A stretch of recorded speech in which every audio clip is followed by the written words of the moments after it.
Now I can formulate the main theorem of the first part of our lecture. This is the theorem about the modular correction of the heat differential operator. Let phi be a Jacobi form of weight k for the lattice L. Then the following operator H with index k, which is equal to H plus 2k minus n0 times the quasi-modular differential operator, quasi-modular Eisenstein series G2 in tau, transforms Jacobi modular forms of 8k for the lattice L into the space of Jacobi modular form of weight k plus 2 for the same lattice L. Certainly, the similar result we have for the space of Jacobi cusp form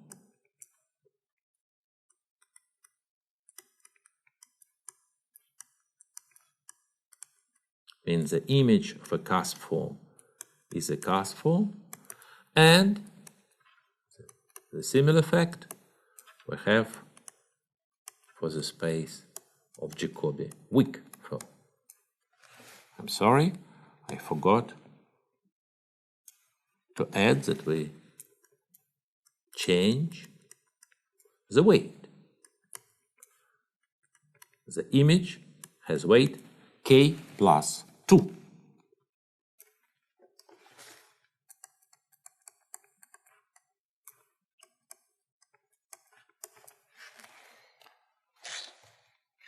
Please compare this result with the differential operator dk, which transforms the space of modular form of weight k into the space of modular form of weight k plus 2.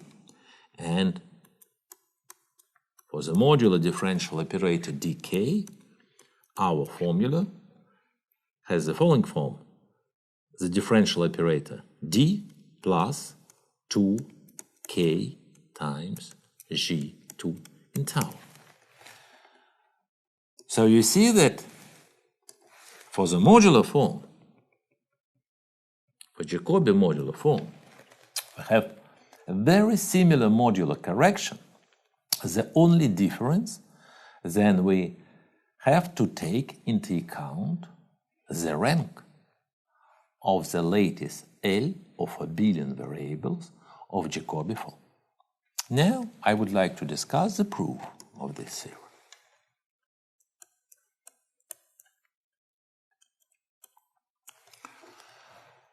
A Jacobi form is a function which satisfies two functional equations.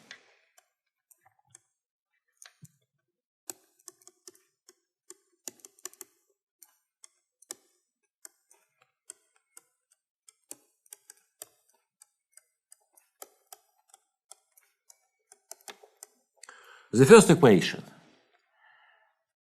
is for the modular group SL2Z. The second is for the Heisenberg group, or the second transformation is the fact that our modular form is quasi-periodic with some factor with respect to all translations of the variable z. Now, what do we have in the first case for the modular translation?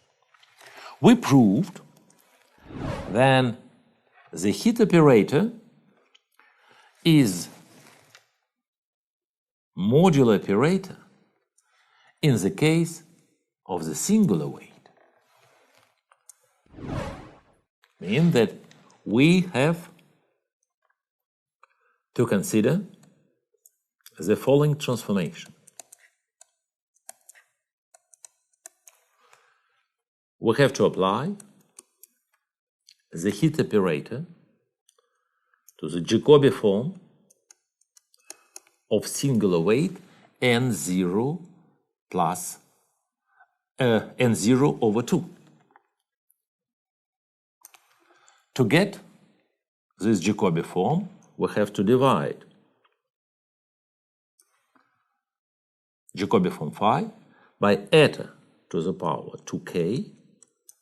We get a Jacobi form of weight 0 minus n0. This gives us a Jacobi form of singular weight. And then to get the original weight, we have to multiply by the same factor. This is very similar to the procedure we have used when we construct the modular correction of the usual differential operator in the case of modular form in one variables. But now, if we make the similar calculation, we get here exactly the operator hk. H plus 2k minus n0 g2 integral. So we have this coefficient because in the denominator we have 2k minus n0. So this is our operator hk. So we proved then hk commutes, or it's better to say then ahk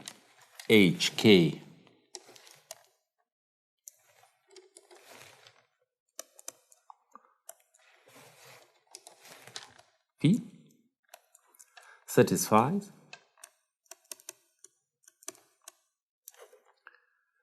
SL2 functional equation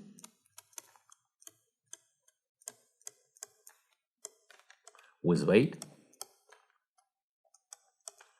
k plus 2. This is because the heat operator change the weight.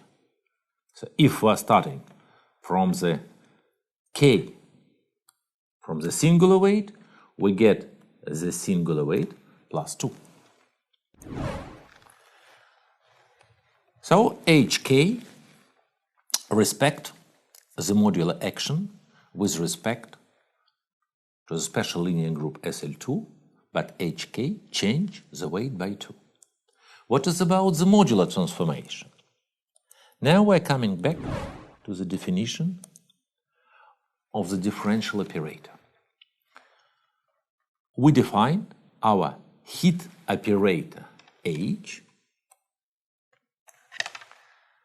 as a delta operator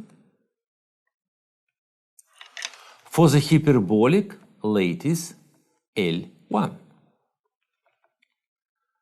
And for any lattice M, this differential operator certainly is invariant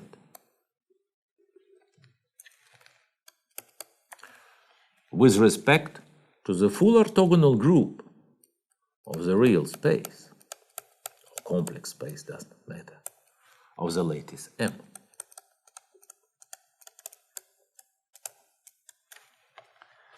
But our Jacobi forms and our differential operator we get from this construction. This is action on the hyperbolic differential operator on this function. And the abelian transformation, the transformation with respect to z, let me write it here. If we take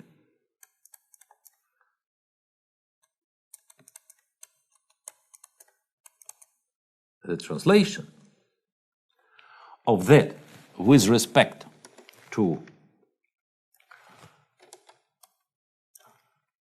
the vector lambda tau, for lambda is arbitrary vector in L.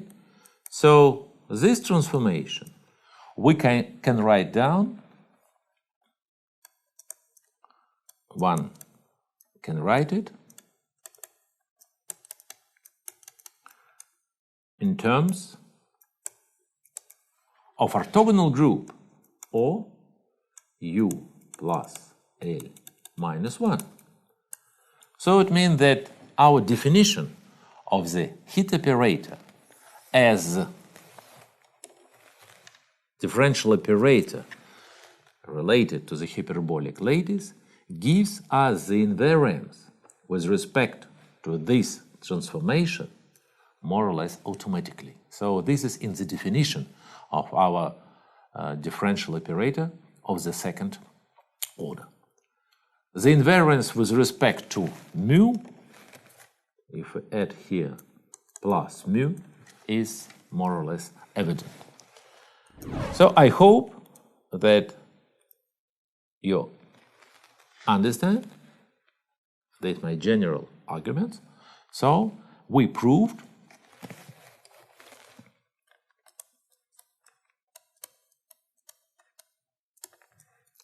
that the function hk phi transforms like Jacobi form of weight k plus 2.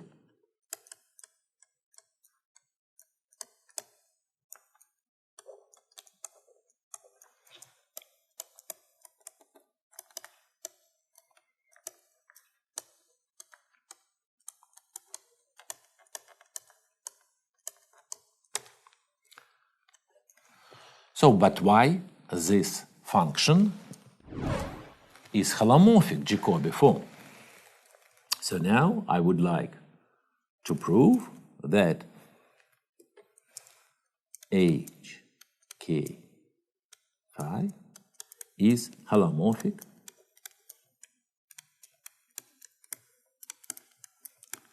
at infinity. For that, we have to calculate the Fourier expansion of our Jacobi form.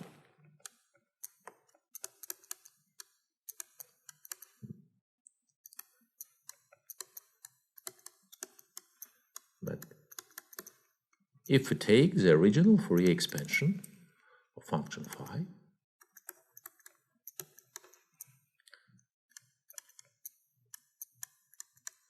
then hk phi in tau z is equal to 1/2 the sum.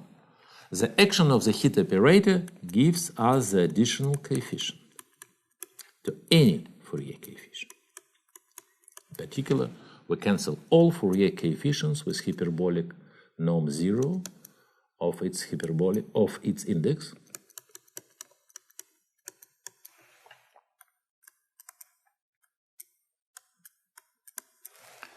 Then plus 2k minus n0 g2 in tau times f tau z. But g2 in tau has the following Fourier expansion.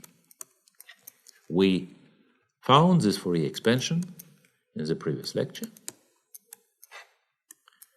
And now we see that after multiplication, we have only Fourier coefficients which satisfy our standard condition for the hyperbolic norm. Moreover, if our Jacobi form is a cusp form, then HKF is cusp.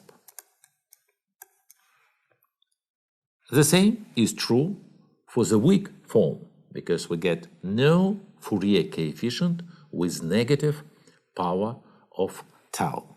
So our theorem is completely proved.